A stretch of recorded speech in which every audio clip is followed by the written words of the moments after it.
இன்னைக்கான எபிசோடில் உமாபதி மூலியமாக தமிழுக்கு கல்யாணம் விஷயம் எல்லாத்தையும் தெரிஞ்சுட்டு வர மேக்னா வீட்டில் வந்து கமலாமாட்ட சொல்லி வருத்தப்பட்டு பேசிக்கிட்டு இருக்காங்க. இந்த டைமில் மாமாவும் மதனும் வராங்க.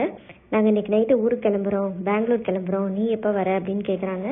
மேக்னா அவங்க மாமா கிட்ட ஏன் இந்த மாதிரிலாம் பண்ணீங்க, தமிழுக்கு முன்னாடியே கல்யாணம் விஷயம் தெரிஞ்சும் ஏன் என்கிட்ட மறைச்சிங்க, தமிழை தான் நான் கல்யாணம் பண்ணிக்க போகிறேன்ற விஷயத்த ஏன் அனௌன்ஸ் பண்ணீங்க அப்படின்னு சொல்லிட்டு அவங்களுடைய சட்டையை பிடிச்சி கேட்குறாங்க. ஸோ உண்மையெல்லாம் உனக்கு தெரிஞ்சிருச்சான்னு மதன் தங்களுடைய திட்டத்தை எல்லாத்தையுமே சொல்லிடுறாரு. உன்னுடைய சொத்துக்காக தான் நாங்கள் வந்து இந்த மாதிரிலாம் பண்ணோம், உன்னை நாங்கள் வந்து கொலை பண்ணுறதுக்காக ஆள் செட் பண்ணியிருக்கோம். அர்ஜுன் இப்போ கொஞ்ச நேரத்தில் ஆளுங்களை கூட்டிகிட்டு கிளம்பி வந்துடுவான், உன்னோட சாப்டர் இதோட க்ளோஸ் அப்படின்னு சொல்லிட்டு சொல்கிறாரு. மேக்னாவை கழுத்தை நெரிச்சு கொலை பண்ணுறதுக்கு ட்ரை பண்ணுறாரு.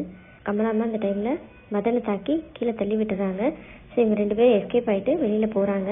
காரில் போயிட்டுருக்காங்க. உங்களுக்கு என்ன பண்ணுறதுன்னு தெரியல. இதுதான் நமக்கு இந்த டைமில் உதவி பண்ணுறாருன்னு டிசைட் பண்ணிவிட்டு தமிழுக்கு கால் பண்ணுறாங்க.